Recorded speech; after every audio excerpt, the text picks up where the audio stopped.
cette vidéo va certainement te faire gagner plus de temps et plus d'argent si tu appliques les 3 principes que je m'apprête à te partager aujourd'hui.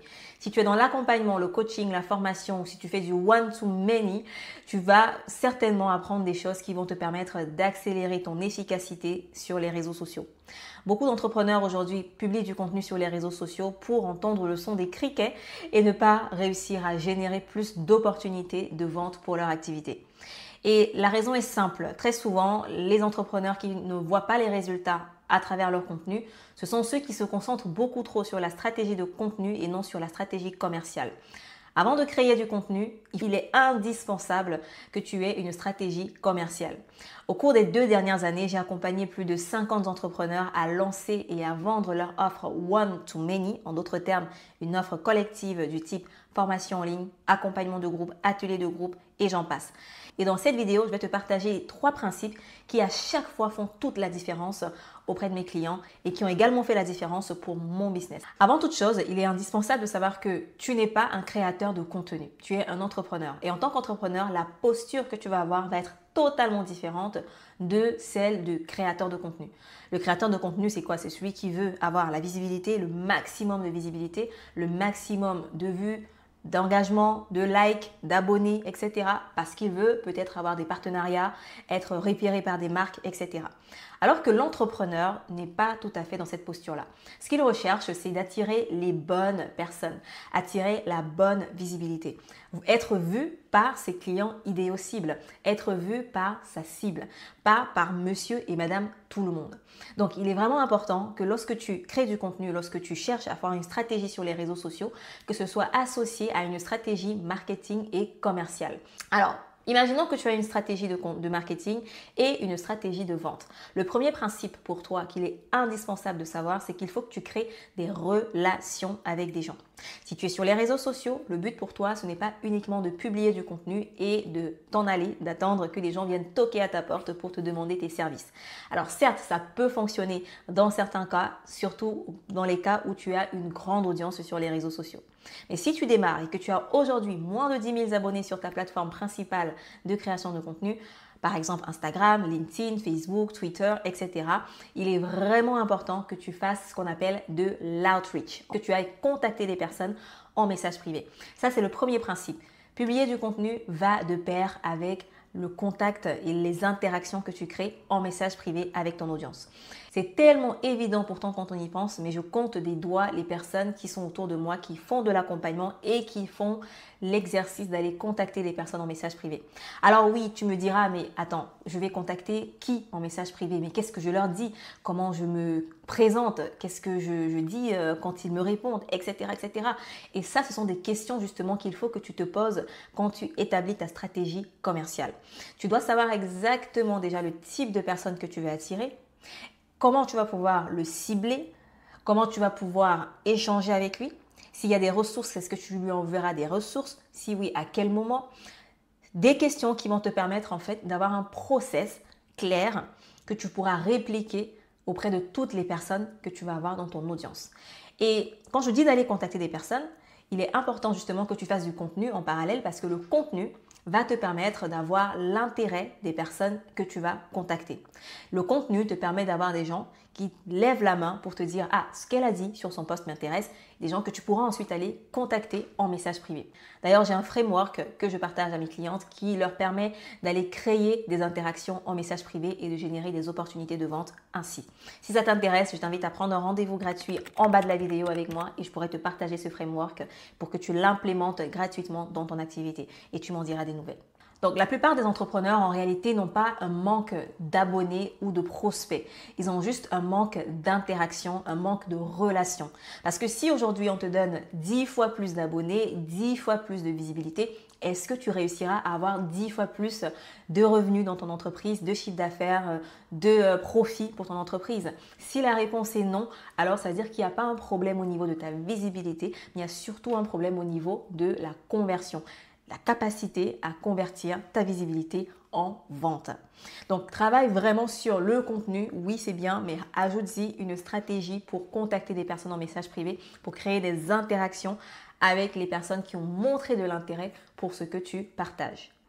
Ce deuxième principe est lié à ma propre erreur que j'ai faite au tout début de mon activité quand je me lançais dans l'entrepreneuriat, surtout en ligne.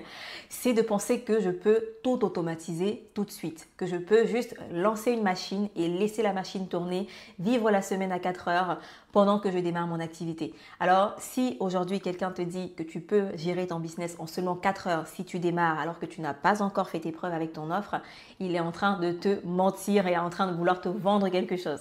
En réalité, lorsque tu démarres, si tu veux avoir des revenus passifs, tu dois d'abord réussir à avoir des revenus actifs. En d'autres termes, trouver des façons de vendre sans automatisation. L'automatisation, c'est super. D'ailleurs, c'est important d'automatiser des choses qui te font perdre du temps. Mais lorsque tu démarres dans l'accompagnement, il est indispensable que tu prouves ton concept, que tu prouves que ton offre fonctionne.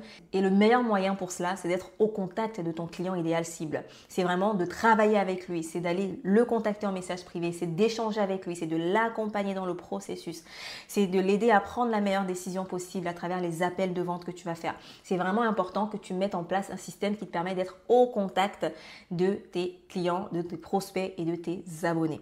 Tu vas automatiser forcément, mais sache que l'automatisation trop précoce amène également la complexité inutile ou même les taux de conversion beaucoup plus bas.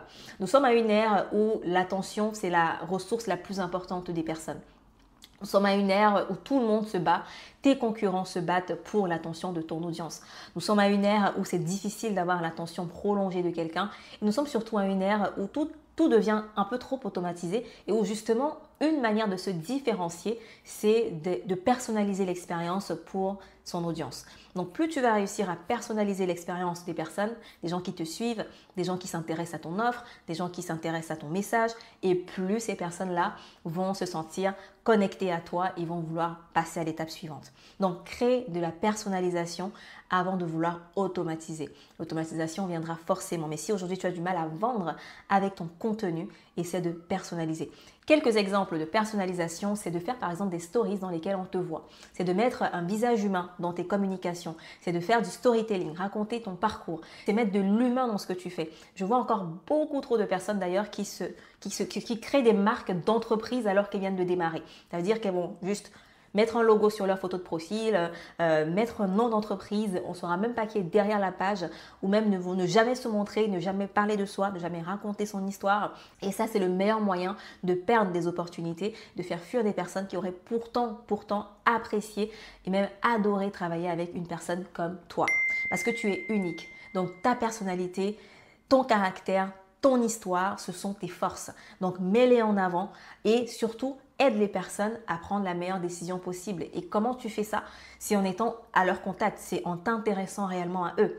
Et quand tu vas par exemple contacter quelqu'un en message privé, c'est ce que je disais dans du premier principe, il faut que la personne sache qui la contacte. Donc il faut qu'elle soit rassurée par la personne qui la contacte. Malheureusement aujourd'hui il y a beaucoup de scams, de spam et des gens ont très peu confiance.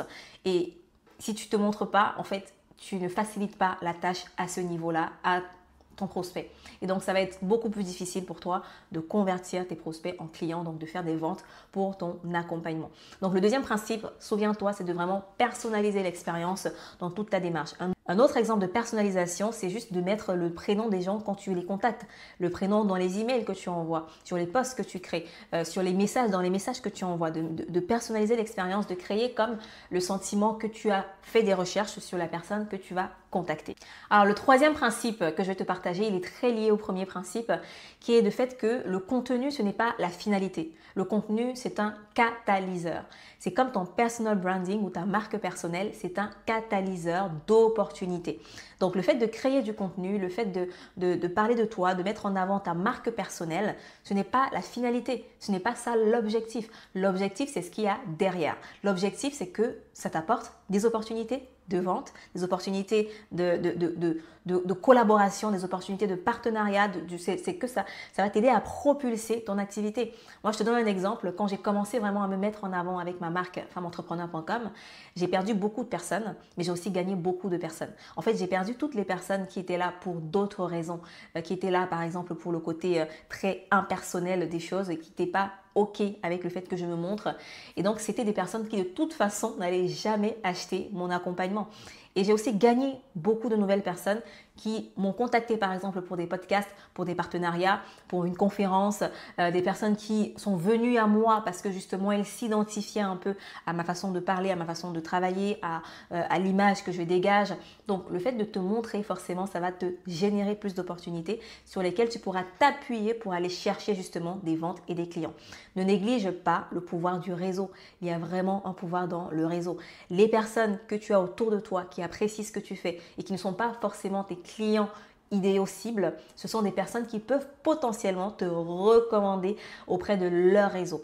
Donc aujourd'hui, même si tu as des personnes qui te suivent, des personnes qui apprécient ce que tu fais et qui ne sont pas ton client idéal cible, va vers ces personnes-là, leur demander par exemple si elles connaissent quelqu'un qui connaît quelqu'un qui connaît quelqu'un.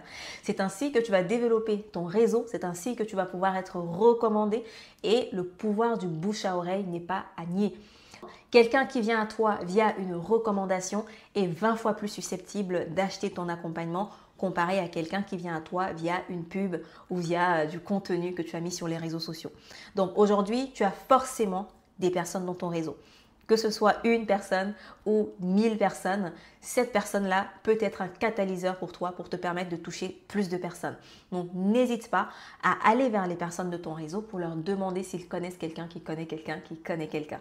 Et encore une fois, si tu veux que je te partage mon framework et que je te montre comment tu peux l'appliquer à ton activité de coach, de formatrice ou d'accompagnante, n'hésite pas à prendre un rendez-vous avec moi en bas de la vidéo. Ce sera avec grand plaisir que je te partagerai ça gratuitement. Le rendez-vous est gratuit et il est sans engagement. Maintenant, je t'invite à regarder cette vidéo dans laquelle je t'explique pourquoi tes prospects n'achètent pas. Quels sont les différents points de blocage qu'il faut que tu lèves dans ton parcours client pour te permettre d'avoir plus d'opportunités de vente, pour te permettre d'avoir plus de clients dans ton accompagnement. Donc, clique sur la vidéo ici et on se retrouve de l'autre côté. À très vite.